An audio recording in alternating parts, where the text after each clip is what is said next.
ముందుగా కృష్ణరాజు గారు చెప్పండి, ఈ రెడ్ బుక్ గోల్ ఏంటి? ఇది ఎప్పుడైనా మనం గతంలో విన్నామా ఇట్లాంటి పరిస్థితి? ఈ రెడ్ బుక్ ద్వారా ఆంధ్రప్రదేశ్ సమాజాన్ని, ఆంధ్రప్రదేశ్లో ప్రజాస్వామ్యాన్ని ఖూనీ చేయదలిచారా? ఏమనుకుంటున్నారు మీరు? సార్ ముందుగా అందరికీ గుడ్ మార్నింగ్ అండి. ఇవి మనకి కొత్త సంప్రదాయాలండి. రెడ్ బుక్, ఆ బ్లూ బుక్ లాంటి మాటలు. ఎందుకంటే రెడ్ బుక్ అంటే మావో సే టుంగ్ గారు తన సిద్ధాంతాలు, విధానాలు, అభిప్రాయాలు, ఆలోచనలు వాటన్నిటిని ఒక పుస్తక రూపం తీసుకొచ్చాడు. అది రెడ్ బుక్ అని చెప్పి అన్నారు. ఆ రెడ్ బుక్ తో ఆయన చైనాలో కల్చరల్ రెవల్యూషన్ పేరుతో లక్షలాది మందిని ఆయన సంహరించాడు. ఎంత దారుణంగా జరిగిందంటే ఆ రోజుల్లో ఎవరి మీద అనుమానం ఉంటే వారి మీద ఎటువంటి ట్రయల్స్ లేకుండా వాళ్ళు ఉరితీశారు. చివరికి పాఠశాల విద్యార్థులు కూడా తమకు ఉపాధ్యాయుడు నచ్చలేదంటే అతను రాళ్లతో కొట్టేవారు.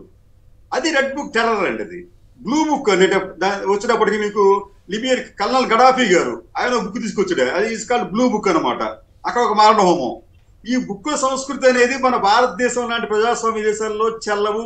చెప్పడానికి కూడా మనం ఉచ్చరించడానికి కూడా వాటికి అర్హత లేదండి. అటువంటి మాటలు అవి చూపించి మీ అంతు తెలుస్తామని, మీ సంగతి చూస్తే మీ అధికారంలోకి వస్తే అని చెప్పడం, దాని తగ్గట్టుగానే హోర్డింగ్లు, పెద్ద పెద్ద హోర్డింగ్లు పెట్టి అక్కడ లోకేష్ పేర్లు పెట్టడం, ఇవన్నీ చూస్తామంటే ఆంధ్రప్రదేశ్ లో ఒక రెడ్ బుక్ కి సంబంధించి ఒక టెర్రర్, ఒక భయాన్ని కలిగించే పనులు చేస్తున్నారేమో అని చెప్పి అనిపిస్తోంది. ఇటువంటి వాటిని ఆ వ్యక్తులు గాని, ఆ పార్టీలు గాని వెంటనే ఆపకపోతే అవి బూమరాంగ్ అవుతాయి. ప్రజలు తిరుగుబాటు చేస్తారు. ఈ సంస్కృతి మనది కాదు. ఇదంతా కూడా కొన్ని కమ్యూనిస్ట్ దేశాల్లో అరాచకమైన పాలన ఉండే దేశాలకు సంబంధించిన సంస్కృతి అది. కాబట్టి ఆ బుక్కుల ప్రస్తావన వాళ్ళు తేకుండా ఉంటే వారికే మంచిది. కేసర్ గారు అంటే ఇప్పటికే రెడ్ బుక్ బెదిరిస్తున్నారని చెప్పి గతంలో కొంతమంది ఆఫీసర్లు కోర్టులో కూడా కేసు ఫైల్ చేశారు. అది తేలక ముందే వీళ్ళకి అధికారం వచ్చింది. అధికారం వచ్చిన తర్వాత వీరు సాధ్యమైనంత వరకు ప్రజాస్వామ్యతంగా ఉండవలసినటువంటి వారు మేము వీళ్ళంతు చేస్తాము, తేలుస్తామంటూ రెడ్ బుక్ అని పెడితే మరి చంద్రబాబు గారు మాట్లాడకపోతే, కేంద్రంలోని వారు మాట్లాడకపోతే, ఆయా వ్యవస్థలు తగు రీతిలో జోక్యం చేసుకోకపోతే ఆంధ్రప్రదేశ్లో అంటే ప్రతిపక్షాల్లో ఉన్నవాళ్ళు కానీ, ఇతర వర్గాల ప్రజలు కానీ కక్షలు తీర్చుకోవడానికి దీన్ని అవకాశంగా వాడుకుంటే అక్కడ ప్రజలు ఉండాలా వద్దా? ఇదేనా అక్కడ సంస్కృతి? అక్కడ పరిశ్రమలు రావడానికి అనువైన వాతావరణం ఇదేనా? ఇప్పటికే గత 10 రోజులుగా సాగుతున్న హింసాకాండ ఇవన్నీ కూడా రెడ్ బుక్ సంస్కృతినే తలపిస్తోందంటారా? మరోవైపు వైసీపీ నేతల మీద అప్పుడే స్కామ్లని అవన్నీ ప్రచారం చేస్తున్న తీరు తెలుగుదేశం మీడియా. సార్ ఇప్పుడు వీరి సంస్కృతికి ఒక ఉదాహరణ సార్ మీకు. అంటే ఇటువంటి హింసాత్మక సంస్కృతిని వీళ్ళు పెంచి పోషిస్తున్నారని చెప్పడానికి పోలింగ్ ముగిసిన వెంటనే జరిగిన హింస, ఆ తర్వాత ఫలితాలు వచ్చిన వెంటనే జరిగిన హింస, దాదాపు ఆంధ్రప్రదేశ్ లో 500కు పైగా హింసాత్మక సంఘటనలకు ఒక రాజకీయ పార్టీ వారు, అంటే ఇప్పుడు అధికారంలో ఉన్నవారు పాల్పడ్డారు. ఫలితంగా అనేకానేక మంది గాయపడ్డారు, గృహాలు ధ్వంసం చేశారు, వాహనాలు ధ్వంసం చేశారు.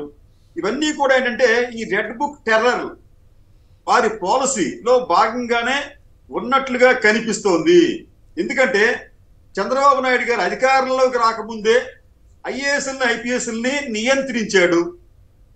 అసలు ఒక పనికిమాలిన జీవి ఎందుకంటే ఒక దానికి ఎటువంటి శాంటిటీ లేదు. అటువంటి జీవోతో ఆయన రాష్ట్ర ముఖ్య చీఫ్ సెక్రటరీని కూడా ఆయన నియమించుకున్నాడు. ఆయన తనకు కావాల్సిన ఐపీఎస్ నియమించుకున్నాడు ఆయన. కానీ ఈ లా అండ్ ఆర్డర్ విషయానికి వచ్చేటప్పటికి ఎక్కడా కూడా మీరు నిర్దిష్టంగా ఈ చర్యలు తీసుకోమని చెప్పిన పాపను ఇప్పటి వరకు పోలేదు. ఇప్పటికీ కూడా దాడులు జరుగుతూనే ఉన్నాయి. అంటే అది ఈ ప్రభుత్వం వైఫల్యం, అలాగే గతంలో ఎన్నికల సంఘ వైఫల్యంగా దీన్ని మనం ఖచ్చితంగా భావించాలి. ఇంకోటి ఏంటంటే ఈ రెడ్ బుక్ టెర్రర్ పాలసీ కారణం ఏమైనప్పటికీ కూడా మీకు ఒక వార్త వచ్చింది ఇంతకు ముందు ఈనాడు పత్రికలో. అదేమిటంటే చంద్రబాబు నాయుడు ప్రమాణ స్వీకారోత్సవానికి సింగపూర్ నుంచి, నెదర్లాండ్స్ నుంచి, ఇక్కడి నుంచి రాయబారులు వస్తున్నారు, వాళ్ళని పిలుస్తున్నారని చెప్పి ప్రచారం చేసుకున్నారు. వీరెవరూ కూడా రాలేదు. ఎందుకు రాలేదండి? ఎందుకంటే రాష్ట్రంలో నెలకొని ఉన్న శాంతి భద్రతలను దృష్టిలో పెట్టుకొని వారికి ఉన్న సమాచారం మేరకు వారెవరూ కూడా ఈ ప్రమాణ స్వీకారానికి వచ్చినట్లుగా లేదు, ఎవరో రాలేదు. దానికి కారణం ఏంటంటే రాష్ట్రంలో ఉన్న అరాచక పరిస్థితులు. ఇవే అరాచక పరిస్థితులు ఈ రెడ్ బుక్ టెర్రర్ పాలసీ మేము కొనసాగిస్తామంటే ఆంధ్రప్రదేశ్ నుంచి ఇప్పుడు ఉన్న పారిశ్రామికవేత్తలు కూడా పారిపోయే ప్రమాదం ఉంటుందండి. రెండోది మీరు ఇందాక ఈ దర్యాప్తుల గురించి స్కామ్ అంటూ అప్పుడే ప్రచారం చేయటం, అదే స్కామ్ అనేది ఇప్పుడు వీరికి ఒక విషయం చెప్తాం సార్. వారు ఇప్పుడు ప్రధానంగా చెప్తుందంటే వాళ్ళు ఈనాడులో కూడా ఇచ్చారు అక్కడ, అది ఏదో జగన్మోహన్ రెడ్డి గారికి, మిథున్ రెడ్డి గారికి, విజయసాయి రెడ్డి గారికి లింక్ చేస్తూ మద్యం పాలసీలో ఏదో కోట్లాది రూపాయలు సంపాదించారని చెప్పి అంటున్నారండి అక్కడ. కానీ భారతదేశంలో మీరు గమనించలేదండి, ఇప్పటి వరకు కూడా చాలా సక్సెస్ఫుల్ లిక్కర్ పాలసీ ఏదైనా ఉంది అంటే అది ఆంధ్రప్రదేశ్ లో ఇప్పటి వరకు అమలైన లిక్కర్ పాలసీ. ఎందుకు నేను విషయం చెప్తానంటే, ఈ ప్రభుత్వ ఉద్దేశం ఏంటంటే మద్య నియంత్రణ, మద్య నిషేధం అనేది పూర్తిగా అసాధ్యం. అది ప్రపంచంలో ఎవరు ఎక్కడ చేయలేరండి అన్నది. సరే, దీనికి సంబంధించి ఈ ప్రభుత్వం దాదాపు 33% మద్యం వినియోగాన్ని తగ్గించింది విజయవంతంగా మద్య నియంత్రణలో భాగంగా. అదే సమయంలో మీకు ఆదాయం పెరిగిందండి. ఈ రోజున దాదాపు సంవత్సరానికి 30,000 కోట్ల రూపాయల ఆదాయం అనేది మద్యం ద్వారా ఆంధ్రప్రదేశ్ కు సమకూరుతోంది. ఇది ఈ పాలసీ అనేది చాలా మందికి కంటగింపుగా ఉంటుంది. మూడోదండి, ఈ షాపులన్నింటినీ కూడా ఎక్కడ అవినీతికి తావలేకుండా ప్రభుత్వమే నిర్వహిస్తోంది. కాబట్టి దీనికి సంబంధించి వాళ్ళు చెప్పేది ఏంటంటే, మీరు కొంతమంది డిస్టిలర్స్ కి మీరు అయాచిత లబ్ధి మీరు చేకూర్చారు అని చెప్పన్నారండి. అయితే ఈ ఈ ఈ ఈ ఈ ఎక్సైజ్ శాఖ దగ్గర ఉన్న సుమారు 100కు పైగా ఈ డిస్టిలర్స్ లో అనుమతి ఇచ్చింది ఎవరు? ఆనాడు చంద్రబాబు నాయుడు గారి ప్రభుత్వమేనండి. అది ఆనాడు ఇచ్చిన ప్రభుత్వాన్ని ఈనాడు ఇప్పుడు కూడా కొనసాగుతూ ఉన్నవి, అవి ఇస్తూ ఉన్నాయి.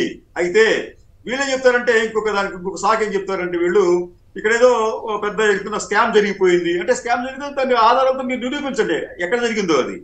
అయితే వీళ్ళేం చెప్తారంటే, ప్రీమియం బ్రాండ్స్ గురించి ఒకటి మాట్లాడతారండి. ఇది చాలా ఖరీదైన బ్రాండ్స్ మీరు అందుబాటులో ఎక్కడ చేశారు, వాటి డేట్ పెంచేశారని చెప్పి అంటారండి. కానీ ప్రీమియం బ్రాండ్స్ వలన ప్రభుత్వాలకి లేకపోతే డీలర్లకి మార్జిన్స్ తగ్గిపోతాయండి. వారి ప్రచార వ్యయాలు, వారి ఉత్పత్తి వ్యయాలు ఎక్కువగా ఉంటాయి కాబట్టి అదంతా కూడా అల్టిమేట్ గా వినియోగదారుడి మీద పడుతుంది. కాబట్టి ప్రీమియం బ్రాండ్స్ ని మనం ఎంకరేజ్ చేసిన అవసరం మనకు లేదు. అయితే మీరేమంటారంటే, ఈ చీప్ బ్రాండ్స్ ఇచ్చారని చెప్పి అంటారండి. చీప్ బ్రాండ్స్ ఇవ్వటం వలన ఆంధ్రప్రదేశ్ లో ఎన్ని కల్తీ సారా లేదా కల్తీ మద్యం మరణాలు సంభవించాయి? నాకు తెలిసిన వరకు ఎక్కడా కూడా, చాలా మరి అది కూడా అనుమానాస్పదమే, ఎక్కడా కూడా కల్తీ మద్యం తాగు లేకపోతే చౌక మద్యం తాగు మరణించిన దాఖలాలు ఎక్కడా లేవు. గతంలో అయితే మాత్రం మీకు ఎన్మాస్ గా చనిపోయేవారు. మీకు కల్తీ మద్యం దాగి, సారా దాగి 15 మంది, 20 మంది, 30 మంది చనిపోయిన సంఘటనలు కూడా గతంలో అనేక ఉన్నాయి. అది లేకుండా ఈ పాలసీలో వాళ్ళు దాన్ని కంట్రోల్ ఇవన్నీ ఇప్పుడు ఎల్లో మీడియా ప్రచారం చేస్తున్న ఈ స్కామ్లని అవన్నీ కూడా ఈ రెడ్ బుక్ లో భాగమే అయి ఉంటాయి అంటారా? నేను చెప్పాను కదా సార్ మీకు, red book terror policy. Right, okay. ఎందుకంటే చెప్తానంటే, దానికి ఉదాహరణ మీకు గత 10 రోజులుగా జరుగుతున్న సంఘటనలేనండి. భయప్రాంతులకు గురి చేయటం. ఇప్పుడు ఐఏఎస్ ఉన్నారండి, నిన్న కొంతమంది ఐఏఎస్, కొంతమంది ఐపీఎస్ వెళ్తే వారు బుకేస్ తీసుకెళ్లి గౌరవప్రదంగా ముఖ్యమంత్రిని కలవాలనుకుంటే కొంతమంది మధ్యలో పంపించేస్తారు, మధ్యలోనే కొంతమంది వెనక పంపించేస్తారు, కొంతమంది అసలు అలౌ చేయట్లేదు.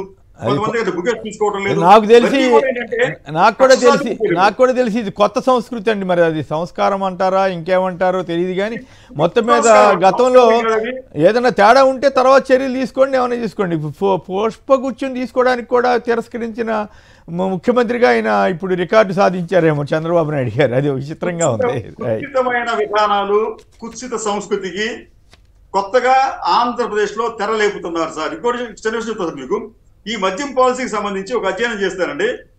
వాళ్ళు ఏమంటారంటే, ఆంధ్రప్రదేశ్ లో ప్రీమియం బ్రాండ్స్ దొరకట్లేదు, ఒకటి రేట్లు బాగా ఎక్కువని చెప్పి అంటారండి. కానీ మీకు ఒక విస్కీ ప్రైస్ .co.in ఒక వెబ్సైట్, అంటే విస్కీ ప్రియ అందరికి కూడా వెబ్సైట్ అందరూ తెలుసు, మనకు తెలియదు కానీ వాళ్ళకి తెలుసు అండి బాగా.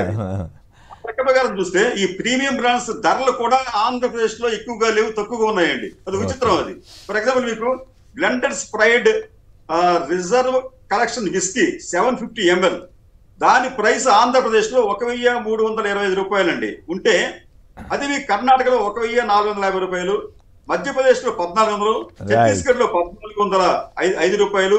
ఇట్లాగా ఎక్కడ చూసినప్పుడు కూడా ఆ బ్లెండెడ్ స్ప్రైడ్ ధర అది వేరే చర్చ అనుకోండి. రైట్, ఏం చెప్తానంటే, ప్రచారం అంటే వాళ్ళు చేసిన ప్రచారంలో భాగం విపరీతమైన ఏంటంటే ప్రచారం చేశారు. రేట్లు పెంచేశారు అని చెప్పి. రైట్. అయితే ఈ ప్రీమియం రన్స్ ధరలు కూడా ఆంధ్రప్రదేశ్ లో తక్కువగానే ఉన్నాయి అకార్డింగ్ టు whiskeyprice.co.in చూసుకోమని చెప్పండి. రైట్.